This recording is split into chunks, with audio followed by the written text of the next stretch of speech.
নমস্কার। যাদের মিথুন রাশি অথবা মিথুন লগ্ন, তাদের মঙ্গলের ট্রানজিট আপনাদের রাশি বা লগ্নতে হওয়ার ফলে দুঃখ কষ্টের জীবনটা আজ মেঘের মতন ঘনীভূত। দুঃখ কষ্টের জীবনটা আজ মেঘের মতন ঘনীভূত। এর মধ্য দিয়ে কি বার্তা বলতে চাইছি, কি বার্তা দিতে চাইছি?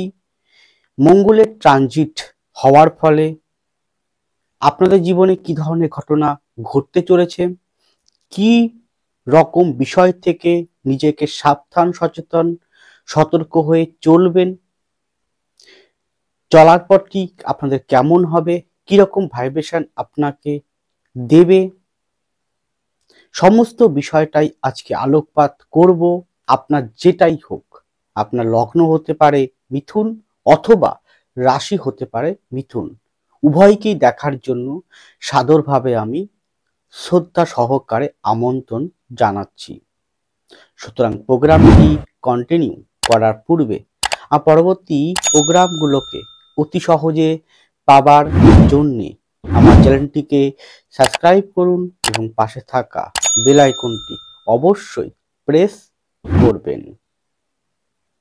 আসুন তাহলে শুরু করা যাক আজকের মূল আলোচ্য পর্বে, যার উপর ভিত্তি করে, যাকে কেন্দ্র করে পুরো প্রোগ্রামটি থাকবে সীমাবদ্ধ, সেই গোচরকালীন ট্রানজিট অনুগ্রহপূর্বক এক নজরে দেখে নিন।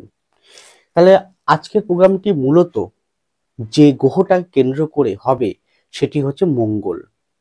যে মঙ্গল আপনাদের রাশি বা লগ্ন সাপেক্ষে সাকসেসপতি, একাদশপতি, আপনাদের ষষ্ঠপতি হয়ে আপনাদের দ্বিতীয়ভাবে অবস্থানরত বক্রী অবস্থায়, এবং মঙ্গল বক্রী অবস্থায় আপনাদের রাশি বা লগ্নতে, আপনার লগ্ন হতে পারে মিথুন অথবা রাশি হতে পারে মিথুন, সেখানে প্রবেশ করবে 21শে জানুয়ারি। এবং এই ঘরটিতে বক্রী অবস্থা থাকবে আপনার 24শে ফেব্রুয়ারি পর্যন্ত। 24শে ফেব্রুয়ারি গিয়েই মঙ্গল ডাইরেক্ট হবে। তাহলে এছাড়াও এই গ্রহ অবস্থান, গোচরকালীন গ্রহ অবস্থান কেমন রয়েছে সেটাও এক নজরে দেখে নিন। কারণ আমি যখন প্রেডিকশন করব সেটা সম্পূর্ণ গ্রহগুলোকে কিন্তু কানেক্টেড করে কিন্তু আলোকপাতটা আমি করব। রাশি বা লগ্নের চতুর্থে কেতু অবস্থান রয়েছে বুধের ঘরে, আরেকটা বুধের ঘরে মঙ্গল ঢুকবে। রাশি বা লগ্নের সপ্তম ভাবে বুধ রয়েছে, যে বুধ 24শে জানুয়ারি আপনাদের অষ্টম ভাবে প্রবেশ করে যাবে। রাশি বা লগ্নের সপ্তমে রবি রয়েছে, যে রবি 14ই জানুয়ারি আপনাদের অষ্টম ভাবে প্রবেশ করে মকর সংক্রান্তি শুরু হবে। রাশি বা লগ্নের নবমপতি, নবম স্থানে রয়েছে শনি, এবং এই শনি পুনরায় পূর্বভাদ্র নক্ষত্রে প্রবেশ করে ক্রমাগত আস্তে আস্তে গতি নিতে শুরু করেছেন। রাশি বা লগ্নে শনির সঙ্গে থাকবে শুক্র, কিন্তু শুক্র 28শে জানুয়ারি আপনাদের দশম ভাবে প্রবেশ করে যাবে। রাশি বা লগ্নের দশমে রাহু আছেন, থাকবে। রাশি বা লগ্নের দ্বাদশে বৃহস্পতি আছে, বক্রী অবস্থায় থাকবে, 4 নম্বর নক্ষত্র নিয়েই থাকবে। এবং বৃহস্পতি 4 ফেব্রুয়ারি আপনাদের ডাইরেক্ট হয়ে যাবে এবং 20 মার্চ পর্যন্ত রোহিণী নক্ষত্র ভোগ করবে। এই পরিপ্রেক্ষিতে যে ধরনের বিষয়গুলো উঠে আসবে সেটা সম্পূর্ণ ইন জেনারেল, সম্পূর্ণ সার্বিক আলোকপাত করতে চলেছি। আবারও বলছি, প্রোগ্রামগুলো করি আমি ইন জেনারেল, সকল উদ্দেশ্যে, ব্যক্তিগত কারো উদ্দেশ্যে নয়। প্রথমেই আসুন আপনাদের মন মানসিকতা, এই বিভাগটি আপনারা অনুগ্রহপূর্বক শেষ পর্যন্ত দেখুন। ভীষণ ভীষণ গুরুত্বপূর্ণ, সব থেকে বেশি গুরুত্বপূর্ণ আপনাদের বর্তমান সময়ের মন মানসিকতা। এই প্রোগ্রামটি করতে চলেছি, বিশেষ করে অলরেডি শুরু হয়ে গিয়েছে, সেটি হচ্ছে 4 জানুয়ারি 2025 থেকে এটার স্ট্রেংথ বা থাকবে হচ্ছে, আমি আলোকপাতটি করব 24 ফেব্রুয়ারি 2025 পর্যন্ত, অর্থাৎ মঙ্গলের বকরি থেকে ডাইরেক্ট না হওয়া পর্যন্ত। এবং এই দীর্ঘ প্রায় 2 মাসের জন্য যে ফলাদেশটি তা খুবই গুরুত্বপূর্ণ। মঙ্গল একটা ঘরে শিফট হওয়ার আগে প্রায় 15-20 দিন আগের থেকে কিন্তু তার ভাইব্রেশন দিতে শুরু করে দেয়। তাহলে মঙ্গল আমাদের কোন বিষয়গুলোকে রিপ্রেজেন্ট করে নিশ্চয়ই জানেন ভালো করেই, তবুও বলছি। মঙ্গল আমাদের সমস্ত রকম এনার্জি, সমস্ত রকম পরাক্রমতা, সমস্ত রকম প্রতিযোগিতা, সমস্ত রকম পরিশ্রম, আমাদের অধ্যাবসা, মঙ্গল তীক্ষ্ণতা, মঙ্গল ক্ষিপ্ততা, মঙ্গল অধ্যাবসা, মঙ্গল মোটিভেট, মঙ্গল ভূমি, মঙ্গল রক্ত, মঙ্গল সৈন্য, মঙ্গল প্রশাসনিক বিভাগ, মঙ্গল আমাদের জীবন চলার পথের যে ঘুম থেকে ওঠার থেকে ঘুমানো পর্যন্ত মঙ্গলকে ভীষণভাবে প্রয়োজন। মঙ্গল হার না মানা, লড়াই করা, মঙ্গল যতক্ষণ না পর্যন্ত সে জয়লাভ করছে ততক্ষণ পর্যন্ত লড়াই করে যাওয়া, সে তার বুদ্ধিমত্তার থেকে গায়ের জোরটাকে বেশি অ্যাপ্লাই করতে ভালোবাসে, আরো প্রভূত কারকতা যুক্ত মঙ্গল রয়েছে। তো সেই মঙ্গল যখন আপনাদের রাশি বা লগ্নতে প্রবেশ করছে, তাহলে বুঝতেই পারছেন তার ভাইব্রেশন কেমন হতে চলেছে। তো দেখুন, এখানে মঙ্গলের উপরে এখন বর্তমানে কার কার দৃষ্টি আছে 21 তারিখের আগে পর্যন্ত? রাহুর দৃষ্টি আছে, আছে তো? তাহলে মঙ্গলের ঘর কোনটা? মঙ্গলের ঘর হচ্ছে একটা হচ্ছে আপনার বৃশ্চিক, আর একটা মঙ্গলের মূল ত্রিকোণ ঘর মেষ। সেই দুটো ঘরে দেখুন কে রাহুর দৃষ্ট একটা রয়েছে, আবার রাহুর দৃষ্ট মঙ্গলের উপরে এই ঘরটাও বৃশ্চিক ঘরে রয়েছে। এবং এই বৃশ্চিকের ঘরে রাহুর দৃষ্ট যেমন রয়েছে, শনির দৃষ্ট কিন্তু রয়েছে। আবার মঙ্গল কার ঘরে প্রবেশ করবে? বুধের ঘরে। মঙ্গল একটি অগ্নি তত্ত্বের কারক গ্রহ। সে কোন তত্ত্বে প্রবেশ করছে? সেটা হচ্ছে বায়ু তত্ত্বে প্রবেশ করছে, কারণ মিথুনের ঘরটা হচ্ছে বায়ু তত্ত্ব। তাহলে সেই ক্ষেত্রে একটা পৃথিতত্ত্বে কেতু, বুধের একটা ঘরে কেতু বসে আছে, আর একটা ঘরে মঙ্গল ঢুকবে বুধের ঘরটা, তাহলে বুধের ঘরটা ড্যামেজ করছে। এবং দুটো ঘরের যে আমি এগুলো বলছি তার মধ্যে লজিক্যালি আছে, যুক্তি আছে, আর ভিত্তি করেই আমি আলোকপাত করি। এবং এই মত অবস্থায় দেখুন মঙ্গলের দৃষ্টি কোথায় আছে? মঙ্গলের দৃষ্টি একটা আছে বর্তমানে আপনাদের পঞ্চম ভাবে, এরপর মঙ্গল যখন 21 তারিখে ঢুকবে রাশি লগ্নতে, সেখান থেকে চতুর্থকে দৃষ্টি করবে। মঙ্গলের দৃষ্টিটা বুধের উপরে থাকবে। এখন বর্তমানে মঙ্গলের দৃষ্টি হচ্ছে অষ্টম ভাবে, আবার শনি শুক্রের উপর দৃষ্টি রয়েছে।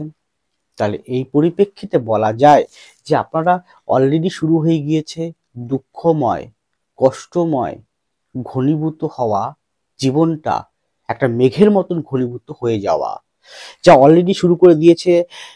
আমি অতি বাস্তব সত্য কথা বলি। হ্যাঁ, অনেকে আমাকে হয়তো ভাবেন শুধুই আমি ডিমোটিভেট কথাবার্তা বলি, না।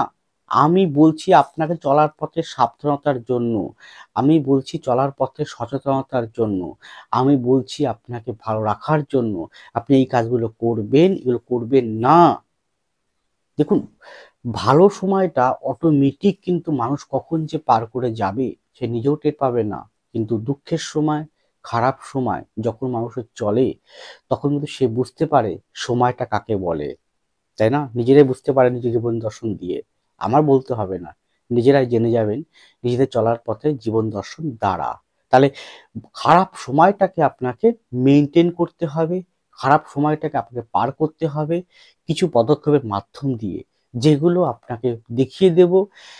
আমি হয়তো স্পষ্ট কথা বলি, কিন্তু সত্যি কথা ভাবুন যে আমি কিন্তু স্পষ্ট বললেও আপনাদের ভালোর জন্যই বলছি।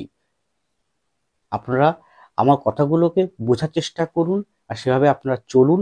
দেখুন আপনাদের জীবনটা অনেকটাই ভালো হবে। আমি যখন জানছি যে এই পথ দিয়ে গেলে আমার বিপদ আছে, যাবো না ওই পথে, আমি এই পথ দিয়ে যাবো। এটাই তো কাজ একজন সঠিক পথপ্রদর্শকের, যে আমি আগাগোড়া বিগত দিনে করেছি, এখনো বর্তমানে করছি, ভবিষ্যতেও করে যাব। তাতে আপনারা অখুশি হলেন কি খুশি হলেন তাতে আমার, আর বাকিটা বললাম না। কিন্তু আমার কর্তব্য থেকে আমি এক পাও পিছু হব না। এবার দেখুন, প্রথমত কি হবে, সমস্ত রকম আপনার মধ্যে যেটা প্রোভাইড করবে খুব গুরুত্বপূর্ণ, সেটা হচ্ছে ইগো। আপনার মধ্যে ভীষণ পরিমাণে কিন্তু ইগোইস্টিক তৈরি করে দেবে, ভীষণ মারাত্মক ইগো তৈরি করবে আপনার মধ্যে। এই ইগোর থেকে কি হবে, ইগোর থেকে সমস্ত রকম নেগেটিভিটি আপনাকে ছেয়ে ধরবে। তাহলে আপনি যখন জেনে গেছেন যে ইগো আপনার মধ্যে কনভার্ট হচ্ছে, তাহলে অলরেডি তার ভাইব্রেশন অল্প অল্প করে বুঝতে পাচ্ছেন। এবং সর্বদা জানবেন মঙ্গলের যে নেগেটিভিটি, এটা 19 তারিখ থেকে 19শে জানুয়ারি থেকে 2025 থেকে 3রা মার্চ 2025, এই টাইমটা কিন্তু আরো বেশি করে আপনাকে বেশি ইনপুট করে দেবে। তাই সমস্ত রকম ইগো থেকে আপনারা সাবধান থাকুন, ইগোটাকে কন্ট্রোল করুন, ইগোটাকে দমন করুন। তাহলে কি করতে হবে, আপনাকে ধ্যান করতে হবে, মেডিটেশন করতে হবে, স্থির থাকতে হবে, ইগোটাকে কুল ডাউন করতে হবে। ইগো থেকে সমস্ত নেগেটিভিটি আপনাকে ঘিরে ধরবে, সেই ইগো থেকে সম্পর্ক নষ্ট হবে, ইগো থেকে আপনার সমস্ত রকম বাধা প্রতিকূলতা তৈরি হবে। তাই ইগোটাকে এখন থেকে কিন্তু সেটা যতটা পারেন আস্তে আস্তে দমন করতে শুরু করুন। এরপরে মন মানসিকতার ক্ষেত্রে এই ইগো থেকেই যে বিষয়গুলো উৎপন্ন হবে সেটি হচ্ছে, দেখবেন আপনাদের মধ্যে ভীষণ পরিমাণে ক্রোধের সৃষ্টি হচ্ছে, রাগ, ক্রোধ, জেদ। মঙ্গল এমনিতেই এইগুলোর কারকতা বহন করে। বক্রি থাকা মানে হচ্ছে তা সেগুলোকে বৃদ্ধি করে দেওয়া। রাগ, ক্রোধ প্রচন্ড পরিমাণে বৃদ্ধি করবে। কথাবার্তার জায়গায় আপনাকে যথেষ্ট সাবধান থাকতে হবে। হ্যাঁ, কারণ আমাদের সমস্ত রকম সম্পর্ক নষ্ট হওয়ার কারণে একটাই আছে, কথাবার্তা, টকিং। কথাবার্তা থেকেই কিন্তু, কথার থেকে শুরু হয় সমস্ত রকম গন্ডগোল, অশান্তি, বিবাদ, ঝগড়া, অশান্তি। তাই কথাবার্তা এমনি দেখবেন, কথাবার্তা কি এমন কথাবার্তা আপনি বলে ফেলবেন তীর্যক আকারে, তীক্ষ্ণ আকারে, সেটা আপনি এই মুহূর্তে শীতে জ্ঞান হয়ে যাবে আপনার মধ্যে। আপনি বড় ছোট মানতে চাইবেন না। দেখুন, এই দোষটা আপনার নয়, বর্তমান প্ল্যানেটের পজিশন কিন্তু সেরকমই রয়েছে, যার ফলে কি হবে, কথাবার্তার জন্য আরো আপনাকে নেগেটিভিটির মধ্য দিয়ে ফেলে দেবে এবং আপনার সম্পর্ক ধীরে ধীরে তিক্ত হতে শুরু করে দেবে। অলরেডি কিন্তু শুরু হচ্ছে ভাইব্রেশন, শুরু হয়ে গেছে অলরেডি, সেটা বৃদ্ধি ঘটার জন্য অপেক্ষায় রইল। কিন্তু এর প্রভাব সবাই কি পাবে না? যাদের হরোস্কোপে মঙ্গল অত্যন্ত খারাপ আছে, পামে মঙ্গলের স্থিতি অত্যন্ত খারাপ আছে, কোনো কারণে শনি মঙ্গল যুক্ত বা চন্দ্র মঙ্গল যুক্ত নেগেটিভ ভাবে, কারণ একে তো যদি আপনার রাশিটা হয় মিথুন, তাহলে চন্দ্রটা উপরে, তার চন্দ্রের উপরের সঙ্গে মঙ্গল যুক্ত হবে, তাহলে কি হলো, চন্দ্র মঙ্গলের যুগ হলো, নেগেটিভ ভাবে আছে আপনার D1 চারটি নবাংশে। এবং আপনার যদি কোনো মঙ্গল কোনো কারণে রাহুদৃষ্ট যুক্ত থাকে, অথবা মঙ্গল যদি আর ব্যক্তিগত হরোস্কোপে অগ্নি তত্ত্বে বসে থাকেন, মঙ্গল কোনো কারণে যদি এখন রবির সঙ্গে বসে থাকলো নেগেটিভ ভাবে, তাহলে এর কোনো, এবং দশাও চলছে এইরকম গ্রহগত অবস্থান, তাহলে কিন্তু তার পরিমাণটা আরো বেশি বৃদ্ধি ঘটবে। দেখা গেল মঙ্গল বুধের সঙ্গে যুক্ত অবস্থায় রইলাম ব্যক্তিগত হরোস্কোপে নেগেটিভ ভাবে, তাহলে কিন্তু মাত্রা বেশি পরিমাণে পাবে। যাদের কোনো কারণে মঙ্গলের সাথে বৃহস্পতি অত্যন্ত পজিটিভ ভাবে যুক্ত অবস্থায়, তাদের মাত্রাটা হয়তো কমবে, তারাও স্পষ্ট বলবে, বা রাগ ক্রোধ বাড়বে, কিন্তু সেটা কন্ট্রোল থাকবে।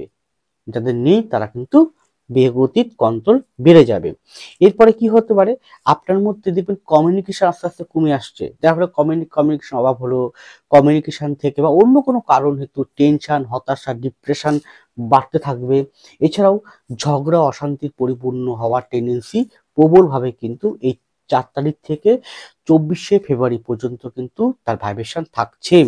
এছাড়াও কি চিন্তা ভাবনা, দেখুন আপনার চিন্তা ভাবনা পরিবর্তন করতেই হবে এখন থেকে। কি চিন্তা ভাবনা?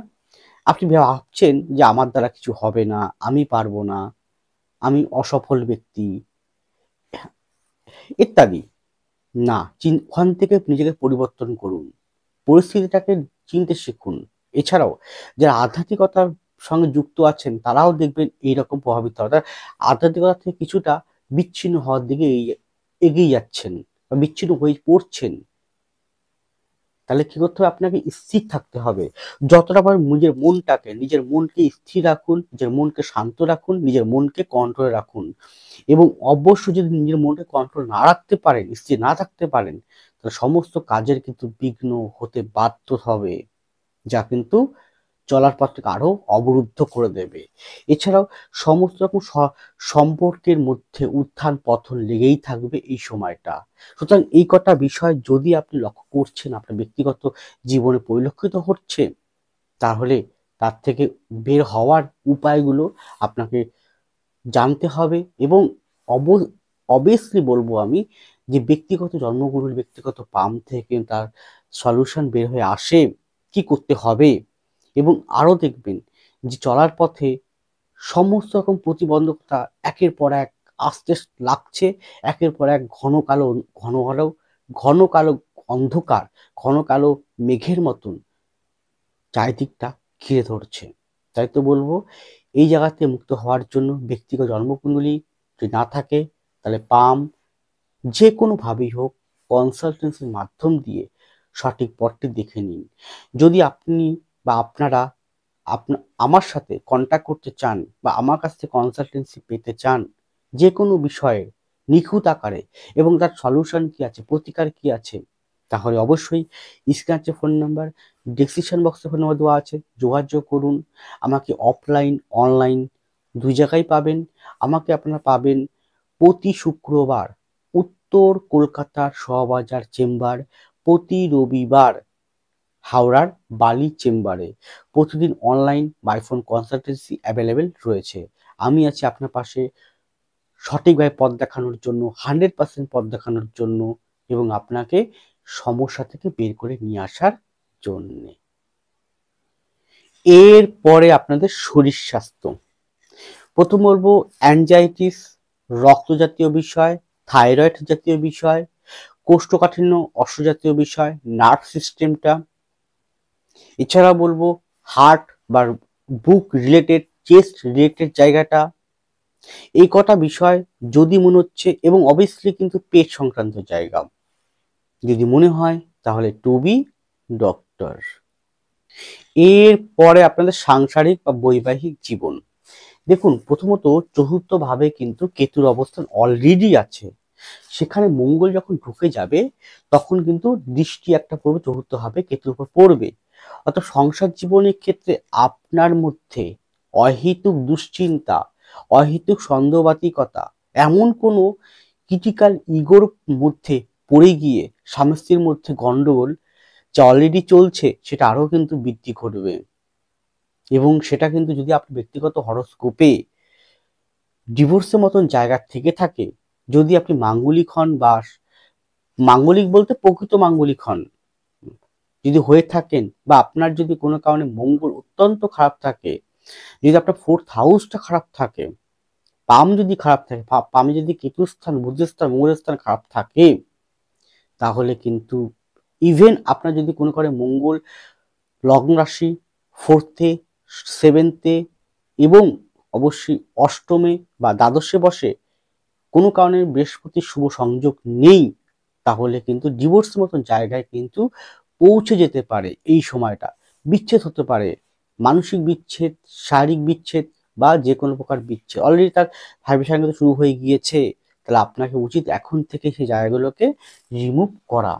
এছাড়াও দেখবেন, যেহেতু পঞ্চমপতি রয়েছে কোথায়, আপনার নবম ভাবে শনিযুক্ত অবস্থায়, পরবর্তীকালে এই যে তারিখটা সময়টা বললাম 4 তারিখ থেকে 24 তারিখ, তখন শুক্র চলে যাবে কি রাহুর সাথে। তো সন্তানের উপর অহেতুক উত্তেজিত হয়ে পড়া, সন্তানের উপর অহেতুক চেঁচামেচি করা, আপনার মনের ইচ্ছে, আপনার শখ পূরণ সন্তানের উপরে চাপিয়ে দিতে গিয়ে কোথাও না কোথাও আপনি সন্তানের সাথে একটা মানে দূরত্ব তৈরি করে ফেলছেন। সন্তান নিয়ে অহেতুক দুশ্চিন্তা হওয়া, এবং সন্তান কিন্তু এই সময়টা কিন্তু কোনো প্রকার বাজে সঙ্গ, নেশাগ্রস্ত, বা কোনো প্রকার এমন সঙ্গদোষ, বন্ধুদোষ হয়ে পড়বে, যেখান থেকে বের করা খুব মুশকিল হয়ে পড়বে। অতিরিক্ত জাগতিক মোহ, ইলিউশন সন্তানের উপরে চেপে বসবে, যেখান থেকে সন্তান কিন্তু ভুল পথে পরিচালিত হতে পারে। তার ফলে আপনার চিন্তা, আপনার টেনশন, আপনার দুশ্চিন্তা তীব্র আকারে বাড়িয়ে দেবে কে মঙ্গল। এছাড়াও কি স্বামী স্ত্রীর মধ্যে সম্পর্ক এই সময় কিন্তু খুব একটা ভালো হবে না। যাদের দশম গ্রহ অবস্থান ভালো আছে, যাদের বৃহস্পতি ভালো আছে, তারা কিন্তু অবভিয়াসলি পারবে এই জায়গাটাকে সামঞ্জস্য ব্যালেন্স রাখতে, অন্যরা কিন্তু পারবে না। গেল। এখানে বলি যারা প্রেম প্রীতির সঙ্গে যুক্ত আছেন যে সমস্ত ব্যক্তিবর্গরা, তাদের বলবো প্রেম প্রীতির এই আগামী এই কটা দিন বললাম 4 তারিখ থেকে আপ টু 24শে ফেব্রুয়ারি পর্যন্ত প্রেম প্রীতির জায়গাটা যতটা সম্ভব নিজেকে সংযত রাখুন বা কন্ট্রোল রাখুন। কোনো প্রকার সন্দেহ, খুঁতখুঁতে, ইগো আনবেন না, তাহলে কিন্তু সম্পর্কটা কিন্তু ভেঙে যাবে। গেল। এরপরে আসছি আমি সংসার জীবন নিজস্ব কোনো জমি বা বাড়ি যদি কিনতে চান, বা আপনি কোনো থার্ড পার্টির কাছ থেকে কিনতে যান, বা আপনি কোনো এগ্রিমেন্টে সাইন করতে যান, না, এই সময়টা কোনো প্রকার তাড়াহুড়া করবেন না, কোনো প্রকার এগ্রিমেন্ট জমি কিনতে যাবেন না। যোগ আছে কিন্তু কিনতে যাবেন না। যে কিনতে যান তাহলে একজন যে কোনো এক্সপার্ট, যে কোনো ব্যক্তির পরামর্শ নিয়ে তবে কিনবেন বা পরিবর্তন করবেন। বাহন যোগ অবশ্যই আছে, কিনতে পারেন, কিন্তু বাহন কিনলেও গাড়ি চালাবেন না এই সময়। যেটা বলতে আমি ভুলে গেছিলাম, সুস্বাস্থ্যের জায়গায় শারীরিকগত অ্যাক্সিডেন্টাল যোগ কিন্তু শো করছে, অতএব গাড়ি না চালানোর পরামর্শ আমি আপনাকে দিচ্ছি। সাবধান। এছাড়া ইলেকট্রিক বিষয় থেকে সাবধান, ইলেকট্রিক যে কোনো জায়গা থেকে সাবধান, অগ্নি যে কোনো জায়গা, অগ্নি অগ্নি ইলেকট্রিক, এই ইলেকট্রিক বিষয়ে সাবধান, খুব সাবধান থাকুন। আগুন থেকে সাবধান থাকুন। যারা শল্য চিকিৎসক আছেন সাবধানে কাজ করবেন। গেল। এরপরে আমি আসছি সংসার জীবনের ক্ষেত্রে সন্তান নিয়ে বা পাড়া প্রতিবেশী নিয়ে উদ্বিগ্ন থাকবে, কারণ আপনার চতুর্থ কেতু, তৃতীয় ভাবটা এখন পাপযোগে আবদ্ধ, মঙ্গল কেতুর মাঝখানটা তৃতীয় ভাবে সুনির্দিষ্ট আছে। তো পাড়া প্রতিবেশী, আশপাশের লোকজন, আপনি আপনি বাদে অন্য ব্যক্তির সার্কেলটা সেক্ষেত্রে প্রবলেম করবে। যারা সন্তান নিতে চাইছেন এই সময়টা ডক্টরের পরামর্শ ছাড়া এক পাও এগোবেন না। সুতরাং সংসার জীবনের ক্ষেত্রেও কিন্তু সে সেম কন্ডিশন কিন্তু রয়ে যাচ্ছে। তো সম্পূর্ণ ব্যক্তিগতভাবে আপনাকে বলছি, আপনি নিজেই পারেন এই সমস্যা থেকে নিজেকেই বের করতে। সেটা সঠিক একজন শান্ত স্থির থেকে, এবং ভুলগুলো যদি বুঝতে পারেন, রাগ, অতিরিক্ত ক্রোধে উত্তেজিত না হয়ে নিজেকে ঠান্ডা রেখে একটু ভাবুন যে কি করবেন আর কি করবেন না, কি করা উচিত কি করা উচিত না, নিজেই উত্তর পেয়ে যাবেন। কোনো প্রকার তর্ক বিতর্ক, ভুল বোঝাবুঝি, কথাবার্তা, ইগো, রাগ, ক্রোধটাকে দমন করুন, না হলে সমস্যা নিজেই নিজের কাঁধে ডেকে নিয়ে আনবেন। এর পরে আপনাদের কর্মজীবন, এই জায়গাটা বলবো যারা আধ্যাত্মিকতার সঙ্গে যুক্ত আছেন, জ্যোতিষ, তন্ত্র, ট্যারোট, বাস্তু, পামি, সংগত, রেকি, এই রিলেটেড যারা যুক্ত আছেন তাদের কিন্তু কিছুটা অগ্রগতি অবশ্যই হবে, কিন্তু চেষ্টা করুন আপনার যারা ক্লায়েন্ট বা যারা কনজিউমার তাদের সাথে সুসম্পর্ক রাখা। গেল। চাকরির জায়গায় যে কোনো এক্সপোর্ট ইম্পোর্ট, যে কোনো বিজনেস ম্যানেজমেন্ট, যে কোনো আর্ট ওরিয়েন্টেড শিক্ষা সংক্রান্ত জায়গায় অবভিয়াসলি আগের থেকে কিছুটা গ্রোথ দেবে, কারণ বৃহস্পতি আস্তে আস্তে গতি নিচ্ছে, শনিও গতি নিচ্ছে, ভালো সেই দিকটা বলা যেতে পারে। কিন্তু এই সময়টা কর্মস্থলটায় আপনাকে সংযত থাকতে হবে, নিজের রাগ ক্রোধটাকে নিয়ন্ত্রণ রাখতে হবে। শুক্র প্রবেশ করে দশমে রাহুর সঙ্গে যুক্ত হয়ে গিয়ে আপনার বিদেশের যাত্রা, বিদেশ যাত্রা, বাইরে কর্ম করা বা এক্সপোর্ট ইম্পোর্ট কর্ম করা, সেক্ষেত্রে ডেভেলপমেন্ট করবে। যে কোনো শৌখিনত্ব, আর্ট ওরিয়েন্টেড বিষয়, আর্ট ওরিয়েন্টেড শৌখিনত্ব, অভিনয়, থিয়েটার, গান বাজনা, বাদ্যযন্ত্র, এই রিলেটেড বিষয় কিন্তু শ্রীবৃদ্ধি ঘটাবে।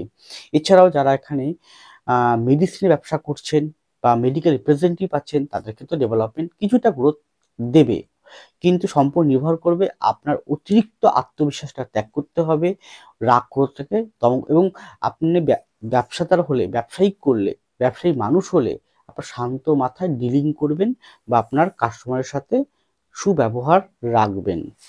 যে কোনো ব্যাংকিং সেক্টরে যারা আছেন তাদের বলবো, যেহেতু বুধের দুটো ঘরে, একটা ঘরে মঙ্গল ঢুকবে, একটা ঘরে কেতু বসে আছে, অতএব হিসাব নিকাশ করার ক্ষেত্রে যারা হিসাব নিকাশ করছেন তাদের জন্য বলবো সাবধানে স্থির হয়ে হিসাব নিকাশ করবেন, কারণ এই সময়টা হঠকারিতা বসে যে কোনো ভাবেই হোক ভুল ত্রুটি হতে পারে। গেল। এছাড়াও যারা এখানে মার্কেটিং সেক্টরে আছেন, মার্কেটিং ক্ষেত্রে উন্নতি হলেও কিন্তু আপনাকে অত্যন্ত পরিশ্রম করে তবেই কিন্তু সেই জায়গাটা আনতে হবে। গেল। এছাড়াও কিন্তু বিদেশ যাত্রার যোগ আছে অবশ্যই। যারা গাড়ি ব্যবসা করছেন তাদের ক্ষেত্রে ডেভেলপমেন্ট হবে। যারা এখানে ভূমি বা প্রোমোটারিং, রিয়েল এস্টেট ব্যবসা করছেন তাদের কিন্তু খুব একটা ডেভেলপমেন্ট হতে চাইবে না। আর এখানে কিন্তু কর্মস্থলটায় আপনি কিন্তু হঠকারিতার বশে রিজাইন দিবেন না, কারণ আপনাকে এই সময় আপনি হয়তো সহ্য করতে না পেরে রিজাইন দিয়ে বসলেন বা পদত্যাগ করে বসলেন। এইটা করলে কিন্তু আপনার ক্ষতি হবে পরবর্তী সময়ে গিয়ে। কারণ এখনো প্রায় 4-5 মাস বাকি আছে ভালো চাকরি পাওয়ার ক্ষেত্রে বা জয়েন করার ক্ষেত্রে। ব্যবসার ক্ষেত্রে কিছুটা শ্রীবৃদ্ধি, কিছুটা গ্রোথ আপনাকে দেবে, এটা অবশ্যই ঠিক। যারা আধ্যাত্মিকতা, যে কোনো প্রকার আধ্যাত্মিকতা দ্রব্য বিক্রি করছেন, ব্যবসা করছেন, জ্যোতিষতন্ত্র, ট্যারোট এই দ্রব্য বিক্রি করছেন, তাদের কিছুটা গ্রোথ আপনি পাবেন। এছাড়াও যারা যে কোনো প্রকার ইন্স্যুরেন্স বা যে কোনো প্রকার মার্কেটিং বিভাগের সঙ্গে যুক্ত আছেন, তাদের ডেভেলপমেন্ট অবশ্যই আছে। কিন্তু ওই যে বললাম, কাজের প্রতি কাজের প্রতি ফোকাস আপনার রাখতে হবে। আর একটা কাজে, দুটো কাজে আপনি বিফল হলে ভেঙে পড়বেন না, আবার ট্রাই করে চলুন। দেখুন আপনি সফলতা অর্জন করতে পারবেন। আর এখন কিন্তু আপনার অগ্নি পরীক্ষা, এই পরীক্ষায় আপনাকে উত্তীর্ণ হতেই হবে। এই পরীক্ষায় আপনাকে জয়লাভ করতেই হবে। তাই কঠিনতম পরিস্থিতিটাকে ট্যাকেল করে, কঠিন পরিস্থিতিকে দমন করে, সঠিক পথপ্রদর্শকের সাহায্যে নিয়ে আপনি কি করবেন, কি করবেন না। কারণ আমি যে প্রোগ্রামগুলো করি সম্পূর্ণ ইন জেনারেল, ব্যক্তিগত কারো উদ্দেশ্যে নয়।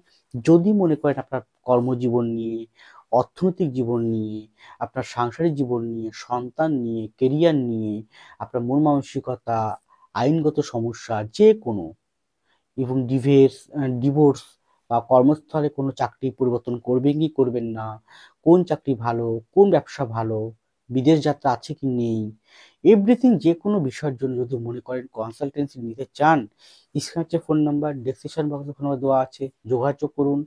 আমাকে আপনারা প্রতি রবিবার, হ্যাঁ প্রতি রবিবার হাওড়ার বালি চেম্বারে পাবেন, প্রতি শুক্রবার উত্তর কলকাতার শোভাবাজার চেম্বারে পাবেন। এছাড়া online by phone consultancy available রয়েছে। আপনার জন্মকুণ্ডলী না থাকতেই পারে, পাম তো আছে, হাত তো আছে, অবশ্যই কিন্তু আপনার হাত দেখেও প্রেডিকশন আমি করি, নিউমোলজি করি, হোরারি করি। এছাড়াও আপনারা কিন্তু নিজেদের ব্যক্তিগত যে কোনো সমস্যার জন্য সঠিক সলিউশন, রেমেডিয়াল প্রসেসিং সব আপনারা জানতে পারবেন। আমি জন্মকুষ্ঠিও করি, নিজ হাতে করি, নিজ হাতে জন্মকুষ্ঠি তৈরি করি। যদি মনে করেন আপনার সন্তানের জন্য, আপনার নিজের জন্য জন্মকুষ্ঠি করতে চান, করতে পারেন। স্ক্রিনে ফোন নাম্বার, যোগাযোগ করুন। সমস্ত রকম প্রোভাইড আমার কাছে আপনারা পাবেন, একটু গ্যারান্টি আমি দিলাম। আর এটা বলবো, রাতারাতি আপনাকে পরিবর্তন করে দেওয়া, রাতারাতি ভাগ্য পরিবর্তন করে দেওয়া, এটা আমি করতে পারবো না। আপনাকে সঠিক পথ দেখিয়ে আপনার জীবনে পরিবর্তন করে আনবো, কিন্তু রাতারাতি নয়। যাই হোক, এটি গেল ইন জেনারেল আলোকপাত। ব্যক্তিগতভাবে অবশ্যই কনসালটেন্সির প্রয়োজন রয়েছে। ভালো থাকুন, সুস্থ থাকুন, এগিয়ে চলুন। নমস্কার, জয় মা তারা।